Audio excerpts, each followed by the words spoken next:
Hey guys, Coach Jason here. So today I want to talk about some additional workouts to help you achieve a sub 16 minute 5K.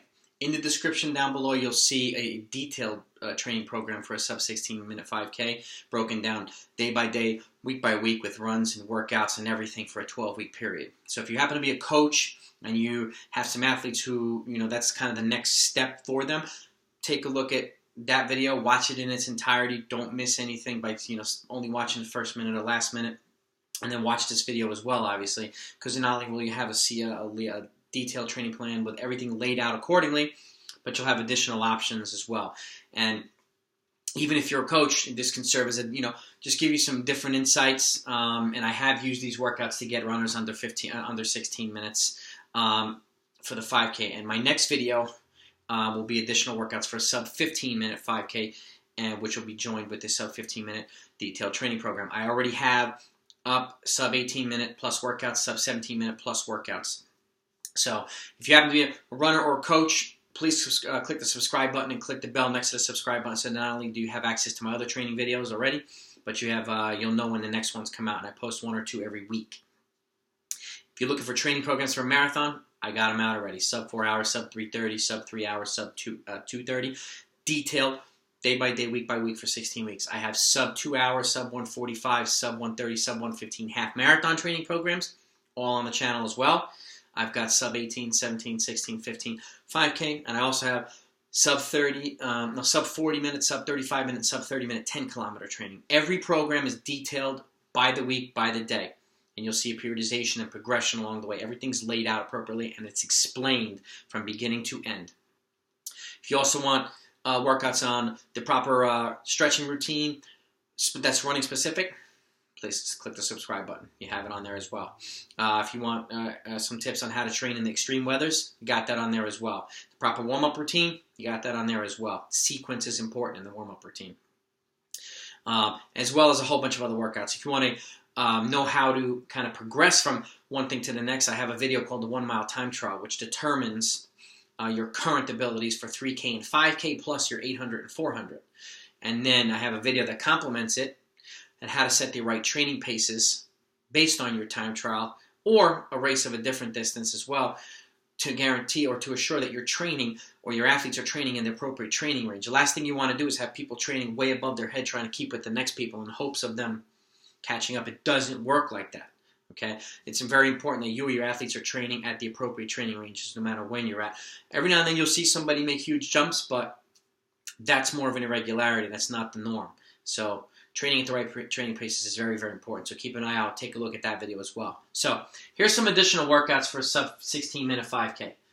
First one, 4 to 5 by 1200 meter rep. Okay, with a 2 minute and 30-second recovery, active recovery. This is a progression workout. And what I mean by that is this is a workout that you can do 3 or 4 times. The way I like to do it, and the reason why I think the 1 mile time trial is important, because or a race of a 5K, is because you'll know your current fitness for 5K. Okay? And what it does is, every time you do this workout, you start, let's say you do this workout 4 times, and the first time you do 4 reps at your current 5K pace, the last one at your goal 5K pace. And every time you do the workout, you add a rep on the back end at goal pace until you're to the point where you're doing 4 or 5 of them at your goal pace. You're progressing each workout, which is spread out maybe every 3 weeks or so. But it shows you how to gradually progress from your current to your goal. Okay? Number 2, a 4 mile tempo run. This is a staple that I generally like to do until you're at sub 16, and then once it goes to you're working your way towards sub 15, then I increase it to 5 miles.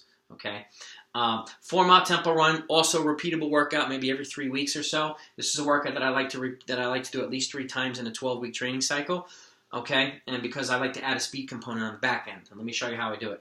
So the goal pace is 5:45 to 5:30. That's the pace that's commensurate with a sub 16 minute 5K. That's the pace you want to work towards over time if you're not there already. Okay, so 4 mile tempo run. Okay, then take a 5-minute active recovery, and then on the back end you do 4 by 400 meters. That's 75 to 76, which is approximately your 5K pace, or a little bit faster. Okay, with a 1-minute recovery, that gets you locking into the pace when you're already fatigued after a tempo run. The second time you do the workout, you do the 4-mile tempo run, and then the back end we do 4 by 300 meters at 36 to 37, which is a little bit faster. It's closer to 3K pace now, okay, with the 1-minute recovery. The next time you do the workout, you do a 4-mile tempo run, take a 5-minute active recovery, then you do 4 by 200 at 34 to 35, which is closer to mile race pace. Okay, so each time you do it, we cut the reps, but we get a little bit faster on the back end, and it's always there to simulate speed development or turning over when you're already fatigued after an extended running hard for an extended period of time.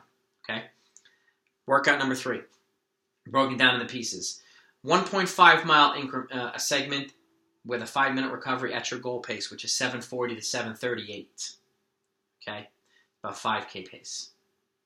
Okay, 1.5 miles. And then after that, after a 5-minute recovery, then do 3 by 800 with a 2-minute recovery at 2:33 to 2:28, which is 5K going towards, or a little bit faster than 5K pace. Okay, and then 2 by 400 meters at the end with a 1-minute recovery at 74 to 76. Okay, so the reps get slightly faster as they get shorter. But if you add it up, it's 3 miles. It's slightly over 3 miles, 3.5 miles worth of work. But the key is getting that, running that 1.5 mile increment as close as you can to that pace. And that'll give you an idea. Maybe mid-season or so, or approaching your last 4 weeks is when you do that workout. It'll give you an idea what you need to do for the rest of the time, for the rest of the season. Workout number 4, okay, another kind of a similar workout, but you're doing a 2-kilometer. At 5K pace, which is 6:24 to 6:20, 5-minute active recovery, and then on the back end you do 8 to 10 by 400 meters at 76 to 74. So you could do this workout twice. You could do the 2K, see where you're at, see how close you are to that, and then do 8 by 400 meters, and then you can do it again and do 2K, see how well you progress, and then go 10 by 400 meters on the back end. You could repeat that workout twice. Okay, or you could do it 3 times, 1 with 8 reps, 1 with 9, 1 with 10. It really depends on what your preferences are and where your athletes are at or where you're at. Okay, because not every workout, not every athlete is going to respond the same way to the workout, so it's something to keep in mind.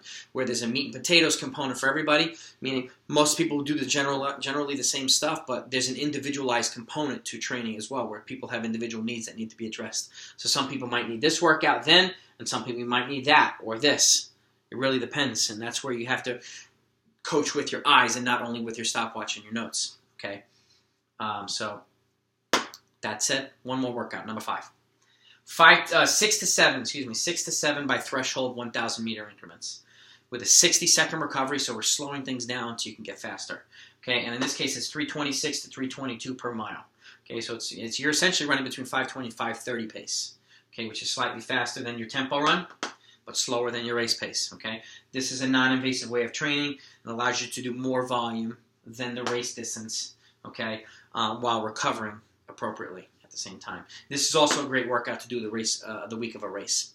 Okay, doesn't sap your legs, which is a nice option. So 6 to 7 by threshold thousands with a 60-second recovery after each one at 3:26 to 3:22 per rep. Okay, if you watch my sub 18 and sub 17, you'll see a progression in the workouts. Some of them are similar, but some of the reps get a little bit longer, and some of the amount of reps can get a little bit longer. But that's a progression in fitness. Okay, so take a look at the other videos. Take a look at this one.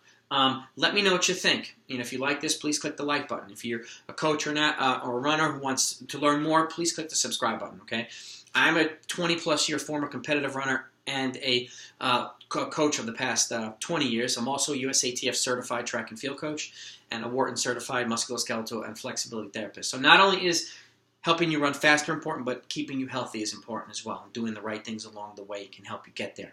Okay, but I want to share my knowledge after being fortunate enough to learn from some of the best coaches in the country and in the world over 20 years. I want to share what I've learned and what I've created into my own coaching philosophy, and I've used these workouts for athletes as well. I want to give back to you guys. So I want to prevent you from having to learn or help prevent you from having to learn the hard way if you don't need to. I'd rather put you 1 or 2 steps ahead of the game. I learned the hard way in the beginning, so I'd rather share as much as I can so you're over-prepared instead of under-prepared, if that's the case. Because last thing I want to happen to you is, and hopefully the last thing you want to happen is you do a lot of this but ignore that, and that's the thing that you need at the end of the race. So I want to give you as many options as possible for you to consider so that you can hopefully build a program of your own that's as well balanced as possible and maximize not only the training of your athletes, but yours as well. So I hope this is helpful. Again, let me know what you think. Please click the subscribe button and click the bell next to it so that you can continue to get more videos. And take a look at my other videos. I really like to know what you think. If you have any specific requests of any kind of training videos that you haven't seen out there yet, I try to make my videos unique and in such a way so that the detail is more significant than most of the other videos out there. And you're not going to see many videos that are detailed day by day for 12 to 16 weeks of so many different events like you'll find in my channel. So hopefully that's something that you can appreciate and enjoy. And hopefully they can be helpful to you and your athletes. So train well, be healthy. Talk to you next time.